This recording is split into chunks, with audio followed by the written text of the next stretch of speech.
Help support the show by joining the Patreon or becoming a YouTube member. Also, hit that like button and subscribe if you want more Browns-focused content.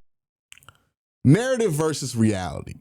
That is a conversation that you constantly have to have when covering somebody who has as much media attention as Shedeur. And again, to be fair to Shedeur, he didn't ask for any of this. He didn't ask to fall in the draft, and because that made him a superstar. He did not ask for this. He did not want to be plastered all over everybody's feed while he was falling in the draft. He didn't ask to be prank called while he was falling in the draft. And he didn't ask to be born into the Sanders family. All of these things just happened to him. And these are the things that made him such a massive star on top of his football career at Colorado and Jackson State.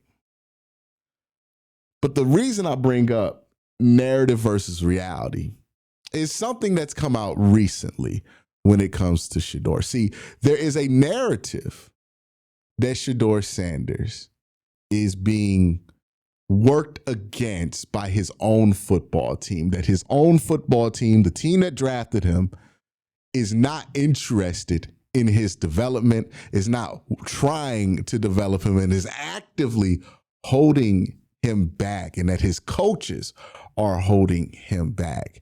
And while this is a fun thing for people to kind of latch on to and, kind of a silly internet thing, there are a lot of people who truly do believe that the Browns are actually conspiring against Shedeur Sanders. Some people who know better, some people who don't. And what has come out recently is that there could be nothing further from the truth when it comes to that. The reality is that the Browns have gone out of their way, and the coaches on that roster have gone out of their way to put extra work in to help develop Shedeur Sanders behind the scenes. So there was an article that was dropped by Ian Rappaport. And if you were listening to the broadcast, I think they referenced this article, but they talked about hungry dog periods, right? So this is what he had to say. Hungry dog. So every week this season, Sanders and the younger players will participate in what's called a hungry dog period, the brainchild of Coach Kevin Stefanski. Hungry dogs feature 8 to 10 extra reps for those who need it, with focus on that week's game plan, not random scout team reps. These happen either during practice or more than likely afterwards. So what they're talking about is basically the coaches are structuring extra practice for these players within the guidelines of the NFLPA rules, right? Because you got those restrictions. You can't just hold an extra practice, right, in the NFL. You got to work with the labor union. But they're structuring about 8 to 10 extra reps for these guys each, all of the young guys on the team that want to get better. And these are game plan specific reps. So for those of you who don't know what a coach's workload looks like, 8 to 10 reps focusing on game plan stuff for the amount of young players that the Browns have on the roster, they're basically doubling their workload by offering this, right? They're doubling their workload because they don't have to do this, but they're doing this because they want these guys to develop, and they know that there's only but so many reps to go around, and the Browns have so many young players who need to get better faster, and the young players have been getting better faster of recently, so got to give them credit for that. But that's one reason why it's hard for me to believe that the Browns are going out their way to sabotage Shedeur, because there's much more evidence that they're going out their way to develop him. They're, not just for Shedeur, obviously, but for all the young guys, they're basically having all the coaches pick up extra workloads to develop these hungry dog periods. So we're talking about quarterback coaches, Kevin Stefanski being involved in these things, right? Because these are game plan focused reps, not random reps. These are the things that they're doing. Obviously, there are limitations to what you can do. Obviously, there are going to be some times where, during the regular practice period, Shedeur's not going to be able to get a ton of work in because they got to use that time where they have the veterans to work towards the game plan. But they've been trying to make up for that gap with extra practices, with the hungry dog period, by giving these guys and putting in that extra work. And that is extra hours that guys won't be compensated for. That's unpaid hours in a dog shit 2 to 3 win season right now. And you got guys doubling their workload behind the scenes to get better. Not just the players who are going to these hungry dog periods, but think about the structure that's necessary to be able to provide that hungry dog period. We always think about the player side of the work. We don't think about the coach's side of the work. So we have that going into it, right? They're putting in extra work there. There was also on the broadcast a reference to the fact that Kevin Stefanski has also been staying back to go over practice film with Shedeur 3 days a week. So Kevin is putting in like personal extra hours to go over things with Shedeur, right? Individually. And he's probably doing the same thing with Dylan Gabriel, and he's probably doing something similar with Bailey Zapp. And he's probably doing something similar with other guys. This staff has their problems when it comes to creating game plans that work on Sundays, and I've talked about that. But the way they've been characterized by some, I think has been unfair. This is not a lazy group of people on the offensive side of the ball. Are they good at evaluating talent? I don't know. That remains to be seen. But this is not lazy, right? They're putting together extra work that they'll never and should never expect to be compensated from, work that's not going to be fruitful when the season looks like how the season is. It would be so easy for Kevin Stefanski and a lot of these coaches to say, we stink. What are we doing all this extra work for? What are we doing hungry dog for? What are we doing 2 extra hours of study for? What are we doing any of this for? I'm going home. I have 2 coach of the years. I'll get a job next year if I get fired. I'm going home. It would be so easy for them to have that mindset because they could have that mindset and they could get away with it. But what they're actually doing is doubling their workload. What they're actually doing is putting in the extra work that probably won't be realized at this year. And hell, some of these guys might get fired at the end of the year. And that means that the work that they're putting in now, they're not even going to benefit from. But they're putting in that work because they believe in these young guys. And they want these young guys to be in the best position possible. Kevin has gotten a lot of flack over his handling of Shedeur Sanders because people have disagreed with his evaluation of Dylan Gabriel versus Shedeur. That has been the controversial point of this whole thing. Kevin Stefanski is higher on Dylan Gabriel than most of the internet is. He's higher on Dylan Gabriel than I am. He likes Dylan Gabriel a lot, but he's also putting in a lot of work with Shedeur, and he likes Shedeur. Listen to how he talked about Shedeur at the post-game press conference. Listen to how he's talked about Shedeur. And don't listen to somebody's account of it. Actually listen to it. He's been very complimentary, especially when you understand that this is not somebody who wears their emotions on their sleeve in Kevin Stefanski. The idea that that guy is working against Shedeur Sanders because people have just thrown terms at him, right? I have heard Kevin Stefanski be called racist over not starting Shedeur Sanders. And look, Kevin, I don't know him personally. I don't know what his politics are. I don't know what his personal beliefs are at the end of the day. What I do know is that Kevin Stefanski has no problem playing black quarterbacks.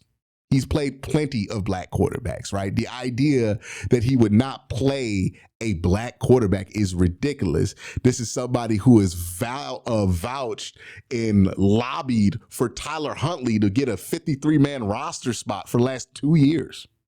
Like, gone out of his way to give Tyler Huntley tape whenever he can give Tyler Huntley tape.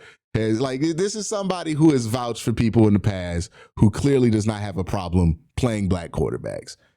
And people have thrown that on Kevin, right? They've called him racist because he's not playing Shedeur. They've made it seem like he's working against Shedeur when in reality, he's doubling his workload. He's staying late to go over practice tape. He's more invested in the development of Shedeur Sanders than any of the people talking about him. Like, I would imagine that has to be frustrating if you are these coaches and you're hearing about how you don't care about this player and how you don't develop it, but you know the work that's being put in behind the scenes for that player. And a lot of the times when people get mad at Kevin for not putting them in, I think it's the right thing to do for Shedeur's development not to put him in. I talked about it all week last week before the Ravens game. Did not want to see Shedeur in that game. You should not want to see Shedeur in that game. It's not going to be great for his development. He goes into that Ravens game. It wasn't a great look for him. But I also said that Raiders game is a perfect landing spot for him. He plays that Raiders game. It's a much better spot for him because they're not as good as the Ravens. Top of other things, right? He got a full week of practice, full week of prep. He got to feel like the starter again, and I think that made him feel a lot more comfortable. That also helps. But they've been looking out for the guy too. Just because they have different ideas of how to do it doesn't mean that they're wrong. You know what this reminds me of? Every once in a while, you'll hear a story about people getting in an uproar on social media about how somebody's raising their kids, right? Maybe somebody disciplines their kid in a way that you don't agree with and you wouldn't discipline your kid. Maybe somebody, has a relationship with their kid or has a certain type of dialogue with their kid that you wouldn't want your kid to have. They just basically, they're parenting their kid, but they're doing it differently than you. And oftentimes what you see in these situations is that these strangers will get to these parents and basically assume that the people raising that kid don't love that kid, aren't invested in raising that kid because it's a different dynamic than what they would like. And it gets very nasty very quickly. People call like child protective services and stuff. It's some of the nastiest shit on the internet.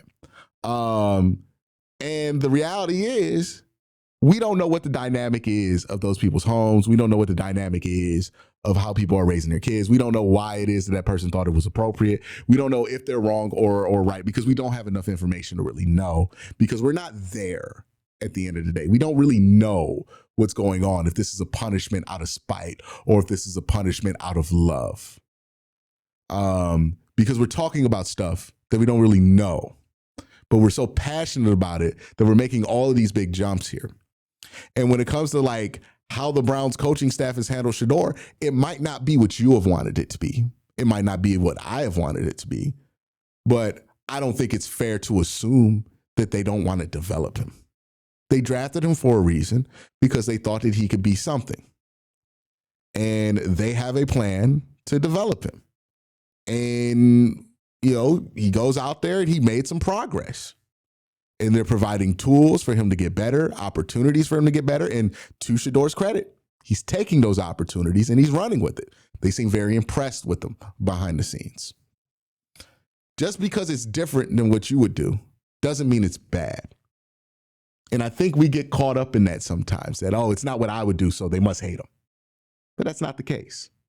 We're going to continue to talk about this, but I want to thank my sponsor, Sleeper. Real quick, just want to let you guys know Sleeper has a new offer here.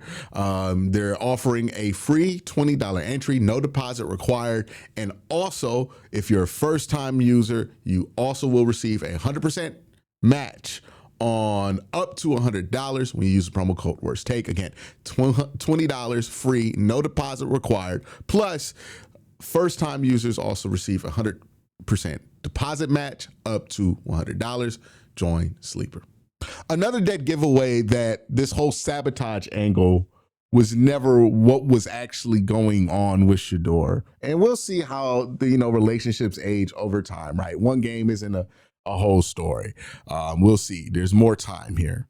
But another thing that you could tell is like, it doesn't seem like Shedeur has a poor relationship with the coaches or an antagonistic relationship with the coaches. It seems like he has a good relationship with the coaches, a good relationship with Andrew Berry. There was a video that was going around with Shedeur dapping up Andrew Berry. after the game, right? Kevin Stefanski included Shedeur in his game ball conversation, right? He got a game ball after that. Obviously he would, right? Starting quarterback first win, he gonna get a game ball. All of this stuff. He was very praised. He said that that's a throw that not everybody can make, all that stuff, right? People have made it in their minds that it has to be one way because that's the only way they can justify all of the stuff that happened before Shedeur Sanders ever became a Cleveland Brown, right? And in order to justify it, it has to be because of the draft slide, and the draft slide is why he fell, and it's because the league wants to sabotage him, and they called the Cleveland Browns up to sabotage Shedeur, to do the hit, basically. And Kevin Stefanski's the NFL's hit man here. But that is a ridiculous thing to believe. That is not how any of this works. The Browns would not draft somebody that had no interest in developing. They would not waste 2 draft picks on a player that they had no interest in developing. They certainly wouldn't have traded up for somebody that have no interest in developing. It might look different than you want it to, but it doesn't mean it's bad. And sometimes we get caught up in that, At the end of the day, we'll see if the Browns had the right idea on how to develop Shedeur. We'll see if Kevin had the right idea on how to develop Shedeur. He's going to probably play next week. There's going to be a lot of tests for him if he continues to be the starter of the football team. And there's going to be a lot of tests for the Browns, right? But what I see right now is not a team that's trying to hold him back, but a team that's doing their best to prop him up. Now, there's another thing I want to talk about, right? Because it's been very focused on the people who have the conspiracy that Shedeur is being held back from the league, and the Browns were trying to shut him down and never let him play. And even if he did play, they were going to call all the bad plays to make him look bad, right? And there are still people who are going to believe that. I saw some people asking questions about why Shedeur wasn't throwing the ball downfield with a 14-point lead. These are the same questions I got with Dylan Gabriel, surprisingly enough, because there was a Miami game, where Dylan Gabriel was up by 16 points, and people were like, why are they throwing the ball downfield? Are they trying to hide something? Because they're up. They're not going to throw the ball downfield when you're up for 2 scores, right? You're just not going to risk the ball like that. The same people said stuff about Shedeur not throwing the ball downfield in this one. So maybe there's going to be some level of this, right? But also, it's not the only narrative that exists about Shedeur. There's another narrative that I'm going to attack later today in my film breakdown. The narrative that Shedeur is this trust fund baby that doesn't belong in the NFL, and he's only in the NFL because his dad's famous and rich, and he's not good, right? It's basically the Bronny conspiracy, right? Where people were like, oh, Bronny sucks, actually. He's not good. And the Bronny conversation was annoying to me in a similar way that the Shedeur Sanders conversation has kind of gotten away from me, right? The Bronny conversation was either you think Bronny James is going to be like Chris Paul, or you think Bronny James doesn't belong in the NBA. When the reality is, I think Bronny James is going to be a good defensive player who maybe can make some threes and be a solid rotational point guard in the NBA, and I think that's fine.